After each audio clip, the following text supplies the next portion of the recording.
Amor de Deus, amor de Deus, Jesus Cristo, o amor de Deus manifesto em carne, Jesus Cristo. Você tem um momento para apresentar como gratidão a Deus. Fique atento, porque está cheio de gratidão em teu coração. Dá graças a Ele. Dá graças. Te damos graças, Pai, por tão grande salvação em Cristo Jesus. Te damos graças pelos livramentos. Te damos graças pela Tua presença em nós.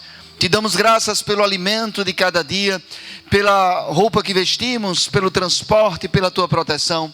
Te damos graças, te damos graças, te damos graças, Senhor. Te amamos em nome de Jesus, porque o Senhor nos amou primeiro. Te amamos em nome de Jesus, amém. Você está conectado conosco, com expectativa. Eu quero te pedir que você eleve essa expectativa, porque nessa noite vamos estar celebrando a Páscoa do Senhor. De fato, se nós olharmos para a antiga aliança e para a nova aliança, nós vamos entender uma Páscoa que era profética, uma celebração que era profético, que apontava para a vinda de um libertador. E nós vamos perceber que toda vez que celebramos a Santa Ceia do Senhor, estamos celebrando hoje a Páscoa neotestamentária, a Páscoa no Senhor. Mas para entendermos melhor sobre isso, veio ao meu coração, e eu creio que é uma inspiração do Espírito, a estarmos estabelecendo 3 pontos nessa ministração. O primeiro, apresentando para a igreja uma consciência do que representa a primeira Páscoa. O segundo ponto, apresentando o cumprimento que era anunciado nessa Páscoa. E o terceiro ponto, voltando para um anúncio de Jesus Cristo na Santa Ceia, nos apresentando o que representa a Santa Ceia do Senhor, uma ordenança estabelecida por Ele. O apóstolo Paulo fala que recebeu do Senhor, que deveriam tomar o pão, deveriam tomar o fruto da videira e celebrar. Então nós vamos entender o porquê dessa ordenança, que junto com o batismo nas águas, são as 2 ordenanças que existem hoje para a igreja do nosso Senhor Jesus Cristo. Mas primeiro vamos entender, à luz das Escrituras, o que representa essa Páscoa.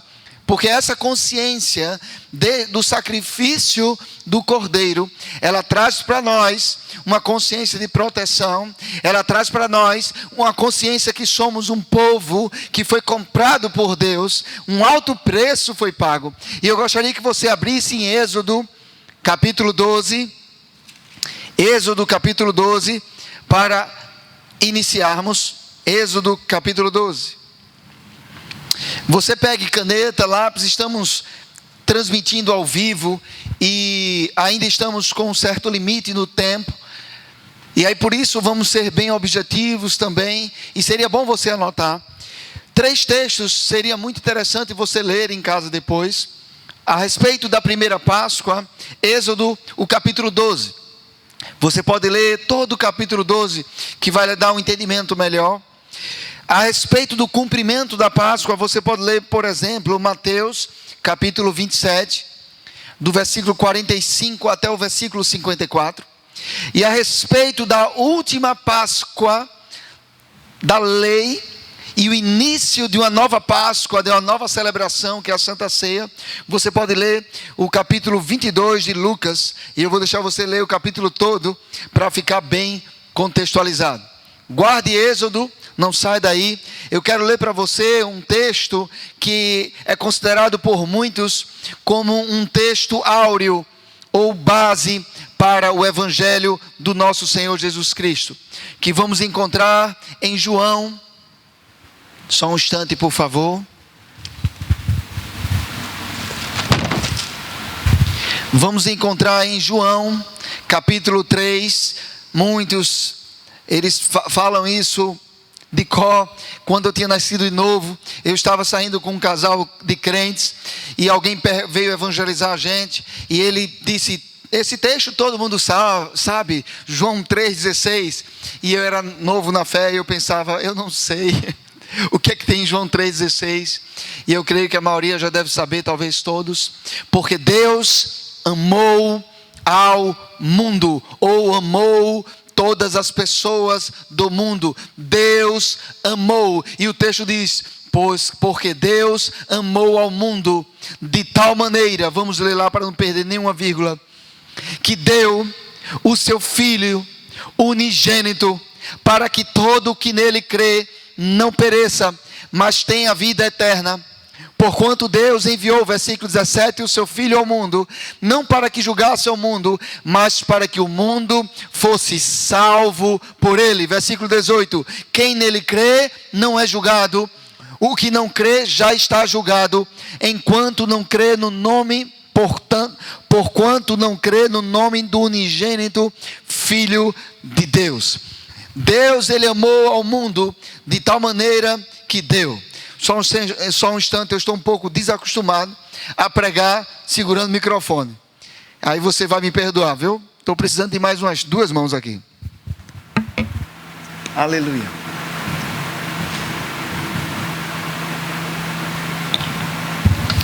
Deus, ele amou o mundo de tal maneira que deu.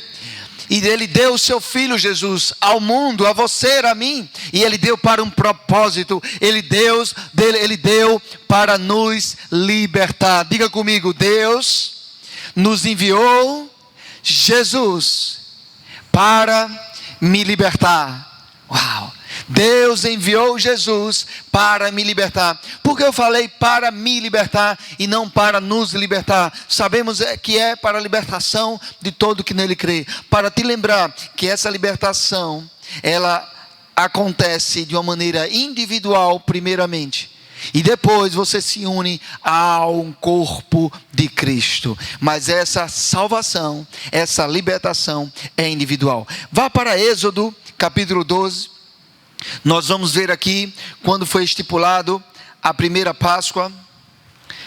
Está escrito assim, versículo 1: disse o Senhor a Moisés e a Arão na terra do Egito: este mês vos será o principal dos meses, será o primeiro mês do ano. Versículo 3 em diante: falai a toda a congregação de Israel, dizendo: aos 10 deste mês, ou ao 10º dia deste mês, cada um tomará para si um cordeiro, segundo a casa dos pais, um cordeiro para cada família. Diga comigo, um cordeiro para cada família. Mas se a família for pequena, para um cordeiro, então convidará ele o seu vizinho mais próximo. Ou seja, o cordeiro era para cada família, e se aquele cordeiro fosse grande o suficiente, aquela família convidaria o vizinho mais próximo. Vamos continuar aqui. Conforme o número das almas, conforme o que cada um comer, por aí calculareis quantos bastem para o cordeiro. O cordeiro será sem defeito, macho de 1 ano. Podereis tomar um cordeiro ou um cabrito, e o guardareis até o 14º dia deste mês. No 10º dia, pegarás um cordeiro para cada família. Se for grande o suficiente, chamará um vizinho. E esse cordeiro vai ser guardado por 4 dias, até o 14º dia do mês. E todo o ajuntamento da congregação de Israel o imolará no crepúsculo da tarde. Tomarão do sangue e o porão em ambas as ombreiras e na verga da porta, nas casas em que o comerem. Naquela noite comerão a carne assada no fogo, com pães asmos e ervas amargas. E comerão, não comereis do animal nada cru, nem cozido em água, porém assado ao fogo, a cabeça, as pernas e as entranhas. Outras versões diz, e a fressura, a cabeça, as pernas e as entranhas. Nada deixareis dele até pela manhã. O que porém ficar até pela manhã, queimá-lo-eis. Desta maneira o comereis. Vamos dar um pulo aqui. Vamos continuar no versículo Vamos continuar no versículo 11.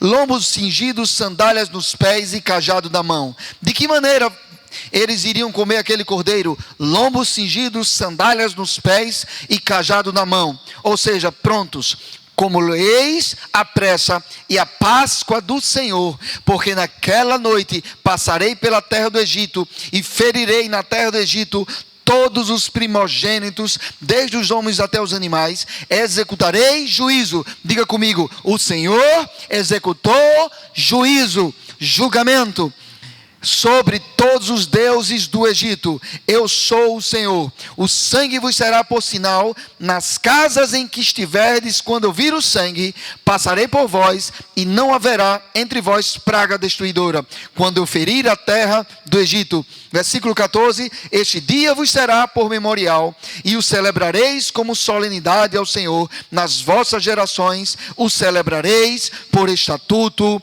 perpétuo. Versículo 23, para concluir o contexto: porque o Senhor passará para ferir os egípcios, quando vir porém o sangue na verga da porta, e em ambas as ombreiras, passará o Senhor aquela porta, e não permitirá ao destruidor que entre em vossas casas, para vos ferir.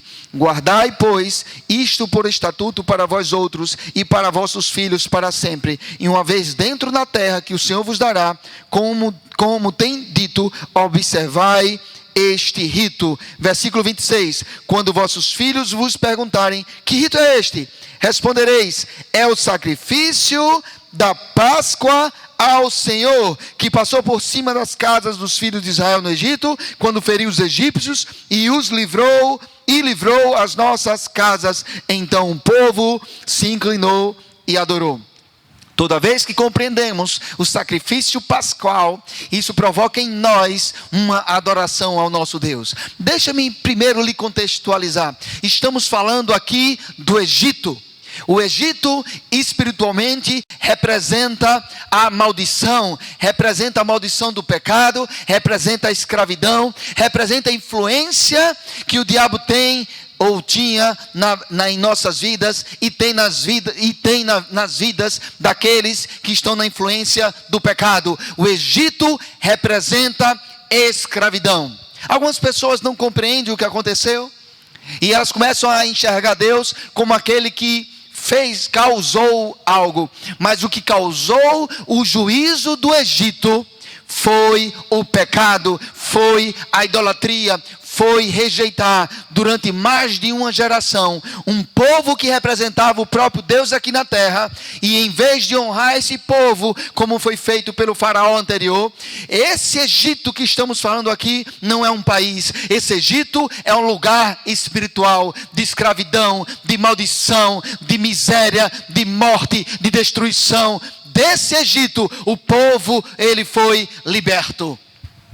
Mas nesse anúncio da libertação, Deus falou profeticamente para Moisés e Arão: no 10º dia do ano, que será o primeiro para vocês, o que seria hoje para a gente o mês de abril, mas para os judeus passou a ser o primeiro mês mais importante. No 10º dia do mês, iria separar um cordeiro sem mancha, sem mácula. Durante 4 dias, aquele cordeiro estaria ali, sendo examinado, sendo separado, para no dia determinado pelo Senhor. Diga comigo, o sacrifício seria no dia determinado pelo Senhor. O sacrifício seria no dia determinado pelo Senhor.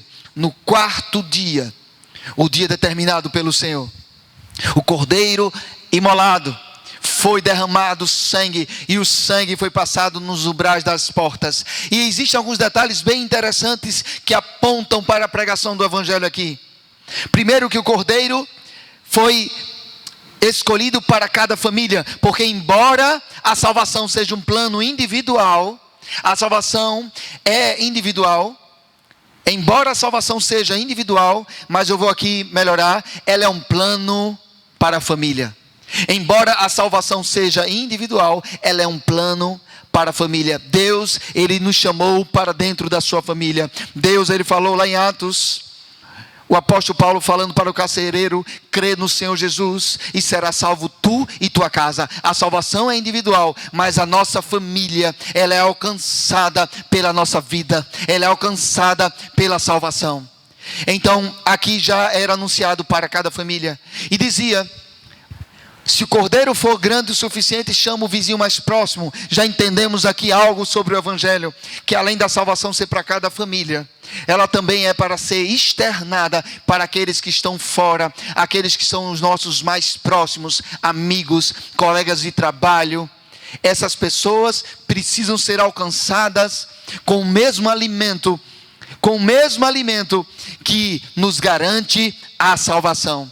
Deus já estabeleceu isso na primeira Páscoa. E ele disse, dentre outros detalhes, que deveriam comer da cabeça, deveriam comer dos pés e deveriam comer das entranhas.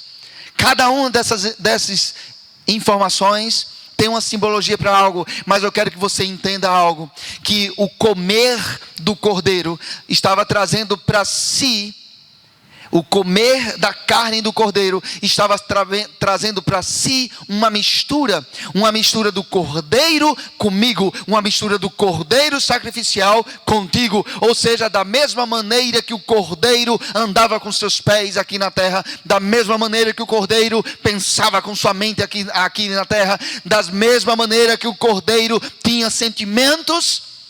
Como foi que ele se comportou, o Cordeiro Pascual, Jesus Cristo, como ele andou aqui na terra, como ele pensou aqui na terra, como ele considerou os sentimentos. Filipenses diz que ele tem o mesmo sentimento que teve Cristo Jesus, o qual, sendo Deus, não considerou como usurpação ser igual a Deus, mas antes se esvaziou. Jesus em sua glória se esvaziou. Por que ele se esvaziou? Para cumprir em obediência um plano para libertar toda uma humanidade. Então, quando você se alimenta do cordeiro, você anda como um cordeiro, você pensa como o cordeiro, e você domina suas emoções como um cordeiro pascual dominou. Jesus, o cordeiro pascual, que foi anunciado lá no Egito. Mas é bom nos lembrar o que foi que proporcionou essa Páscoa para o povo hebreu no Egito. Essa Páscoa proporcionou que eles saíssem do Egito. Essa Páscoa proporcionou que a influência daquele império sobre suas vidas foi quebrada. Levou eles para um lugar onde havia uma promessa, uma terra que manava leite e mel, que foi dada a Abraão, seu patriarca, e os seus patriarcas também, Isaac e Jacó. Então precisamos entender que a saída do Egito espiritual proporcionou benefícios para aquele povo. Precisamos compreender aonde estamos hoje, e para isso podemos dar uma volta lá na antiga aliança e entender onde eles estavam.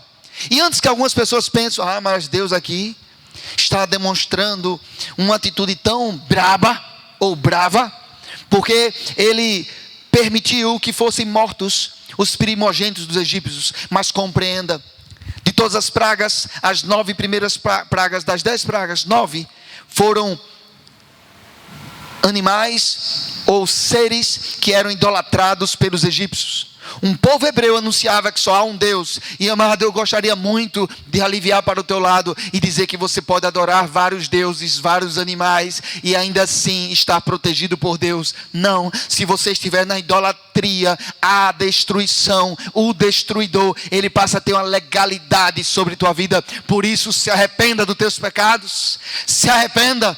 Receba o sacrifício pascual para que você saia dessa influência da idolatria, porque a 10ª praga foi um juízo. Deus, ele não causou nada. Deus, ele julgou e deu a sentença que já estava determinada, que o salário do pecado é a morte. Quem causou o pecado foi o povo egípcio naquela época. Não um povo de uma geografia, porque em vários outros países também faziam as mesmas coisas, mas eu estou falando aqui de um povo espiritualmente afastado de Deus. Não fique afastado de Deus, porque você não tem proteção. Mas Deus também disse que o povo dele, que celebrasse a Páscoa, pegasse o sangue e colocasse nos umbrais das portas de suas casas, e quando o destruidor veio e olhou o sangue, não entrava. A Bíblia diz que Deus não permitiu. Sabe por que Deus não permitiu? Porque a partir do momento que eles obedeceram e colocaram o sangue, eles deram legalidade para Deus não permitir. Deus, Ele quer nos alcançar de muitas maneiras boas, mas para isso precisamos dar a legalidade para Ele, e a legalidade que damos para Ele não são leis naturais. A legalidade que damos para Ele é quando reconhecemos o derramamento do sangue de Jesus, que nos lavou de todos os pecados. Precisamos compreender que Deus, Ele quer nos abençoar, mas para isso precisamos estar puros. Deus é um Deus santo, e Ele só pode abençoar quem estiver puro. E provavelmente você já percebeu que nas próprias forças você não consegue ficar puro. Você consegue se separar, você consegue se consagrar, mas vez por outra, ou muitas vezes para alguns, peca. Mas é quando confessamos o nosso pecado. A Bíblia diz que e quando nos arrependemos e confessamos os nossos pecados a Deus, Ele nos lava com o sangue do nosso Senhor Jesus Cristo, e puro novamente estamos. Precisamos compreender que na impureza veio destruição, mas na pureza veio a libertação. Eu gostaria que você, compreendendo o que foi a primeira Páscoa, onde um cordeiro seria imolado, onde iriam comer de uma carne, onde iriam utilizar de um sangue para se proteger, e esse povo foi liberto. Eu gostaria que, para você compreender melhor, abrisse em Colossenses capítulo 1, versículo 13. Colossenses 1, 13.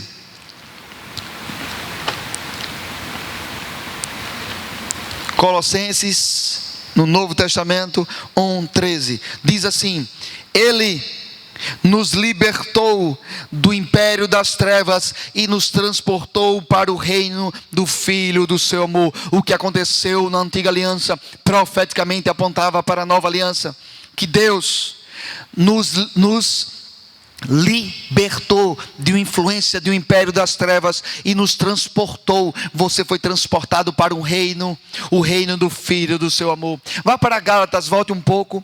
Gálatas capítulo 3, versículo 13, diz assim: Cristo nos resgatou da maldição da lei, fazendo-se Ele próprio maldição em nosso lugar.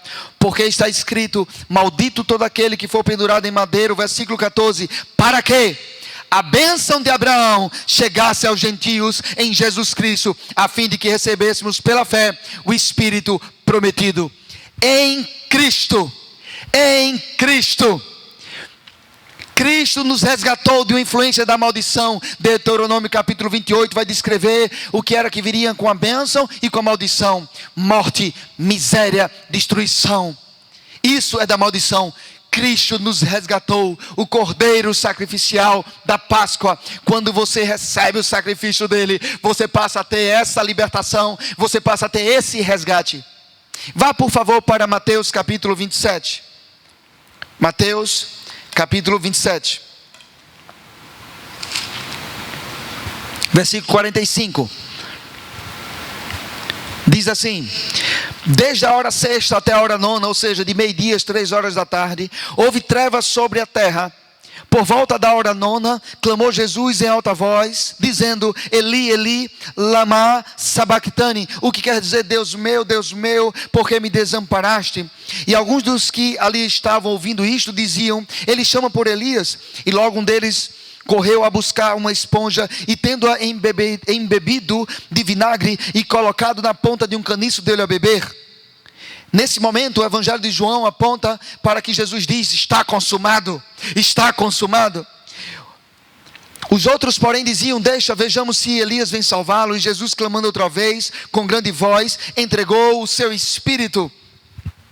Eis que o véu do santuário se rasgou em 2 partes, do alto a baixo, tremeu a terra, fenderam-se as rochas, abriram-se os sepulcros, e muitos corpos dos santos que dormiam ressuscitaram. E saindo dos sepulcros, depois da ressurreição de Jesus, entraram na cidade santa, e apareceram a muitos. O centurião e os que com ele guardavam a Jesus, vendo o terremoto e tudo o que se passava, ficaram possuídos de grande temor, e disseram: verdadeiramente este era Filho de Deus. Aleluia, verdadeiramente este era Filho de Deus. Em Hebreus você vai ver na galeria dos heróis da fé, no capítulo 11, lá pelo versículo 35 provavelmente, você vai ver que é anunciado sobre esses santos que ressuscitaram. Não consideraram dignos, preferiram morrer novamente, alguns cerrados no meio, outros torturados. Por quê? Porque Jesus ainda não tinha ressuscitado. Jesus morreu, e na morte de Jesus, quando ele entrega o seu espírito, a Bíblia diz que foi ele que entregou.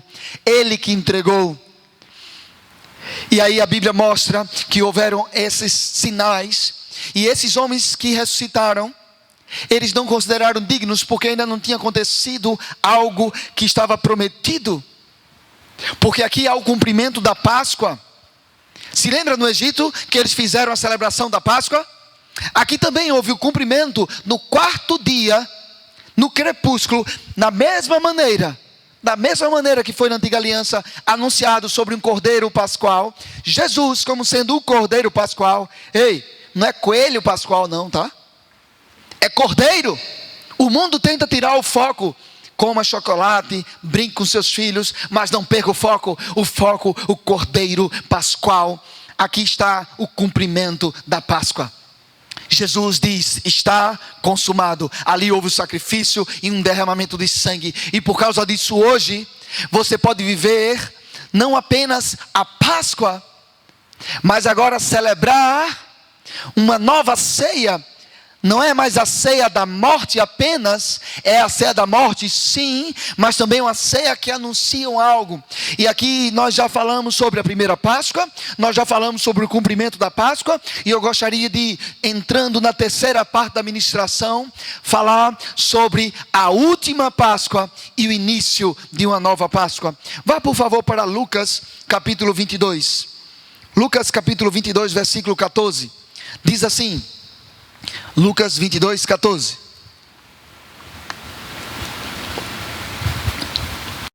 Pôs-se Jesus à mesa, e com ele os apóstolos, disse-lhes: tenho desejado ansiosamente comer convosco esta Páscoa, antes do meu sofrimento, pois vos digo que nunca mais a comerei, até que ela se cumpra no reino de Deus. E tomando um cálice, havendo dado graças, disse: recebei e reparti entre vós, pois vos digo que de agora em diante não mais beberei do fruto da videira. Olha aqui, porque os crentes não bebem, foi estabelecido por Jesus, até que venha o reino, e ele está falando do reino milenar. Versículo 19, e tomando um pão, tendo dado graças, o partiu e lhes deu, dizendo: isto é o meu corpo oferecido por vós, fazei isto em memória de mim. Semelhantemente, depois de cear, tomou o cálice, dizendo: este é o cálice da nova aliança, no meu sangue derramado em favor de vós. Aleluia. Aqui está o estabelecimento da última Páscoa dentro da antiga aliança, onde havia ainda o anúncio do sacrifício. Jesus está preparando seus discípulos para algo que eles não estavam preparados. Depois de 3 anos e meio andando com ele, esperando que ele estabelecesse o reino dele aqui na terra, os discípulos vão ter que passar agora por observar a morte de Jesus, e eles não estavam preparados, e Jesus vem aqui estabelecer a Páscoa. O apóstolo Paulo, lá em 1 Coríntios capítulo 11, você vai ver isso no versículo 23 em diante, ele diz que Jesus entregou a ele algo. E o que foi que Jesus entregou a ele? Dentro do contexto da Santa Ceia: pão, vinho, celebração. Dentro desse contexto, já tinha se estabelecido o início do reino. O reino milenar vai vir no futuro escatológico que não vamos tratar hoje. Mas o reino não se conhece por aparência, começa dentro de vós. O reino já começou, e por causa disso o apóstolo Paulo diz: toda vez Jesus Cristo falou para ele diz o que Jesus Cristo falou: toda vez que comerdes desse pão e beberdes desse vinho, anunciais a morte do Senhor até que Ele venha. Ou seja, toda vez que celebramos a Santa Ceia, estamos dizendo: a Páscoa foi cumprida. A Páscoa, houve libertação do império das trevas, houve um resgate da maldição. A morte não pode mais me afligir, a doença, que é a enfermidade, não pode mais me afligir, a destruição ou a falta, a miséria não pode mais me afligir, porque a Páscoa foi feita, houve o cumprimento. Mas se parasse por aí já era bom. Mas continua: até que Ele venha. Quando celebramos a Santa Ceia, estamos dizendo, além de Jesus nos libertar do império das trevas, Ele nos deixou aqui no mundo para que, como aquele cordeiro que era dado ao vizinho, da mesma maneira eu estou aqui no mundo para alcançar o meu próximo. Só por esse motivo eu estou aqui no mundo. Eu já poderia morrer e ir para a glória se não tivesse um propósito aqui na terra, mas eu não morrerei, eu viverei, porque eu vou cumprir todos os dias que Deus planejou para a minha vida. Você pode crer isso com o coração e declarar: minha família está protegida em meio a um caos, em meio a uma desordem, ou numa circunstância boa. As circunstâncias não definem se sua família está protegida. O que define é o sangue de Jesus Cristo. E aqui na última Páscoa foi estabelecida uma nova Páscoa, agora a Santa Ceia, que poderíamos celebrar todos os dias, mas por uma questão mais de logística fazemos uma vez por mês. Mas você pode celebrar todos os dias você pode ter uma consciência. E se você não celebrar a Santa Ceia todos os dias, no sentido físico, pode celebrar em seu espírito, anunciando que Jesus cumpriu a Páscoa, Ele morreu.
Do pecado, da desobediência. E hoje eu recebo a Jesus Cristo como Senhor e Salvador da minha vida. Se você fez essa confissão, entre em contato conosco. Nós queremos procurar você, manter contato, lhe orientar, porque você entrou numa jornada do mesmo jeito que eles saíram do Egito. Agora você entrou na jornada não mais no Egito, mas agora na terra. Você não é daqui, é um peregrino, mas vai ter uma jornada cristã e precisa aprender muito. E por isso é importante que você busque ler a Bíblia, busque bons livros. Eu gostaria de te recomendar um livro sobre esse assunto do irmão Kenneth W. Hagin, A Mesa que Fala. Leia esse livro. Esse livro vai trazer uma consciência para você de tudo isso que estamos falando com maior amplitude, e você não vai precisar mais ficar com medo. Não é porque tem vírus espalhado por aí que você precisa ter medo. Você pode crer que o vírus morra e você fica vivo. Você pode crer que sua família nenhum mal chegará. Tem pessoas que estão sofrendo e nada vai acontecer com elas, mas elas estão sofrendo.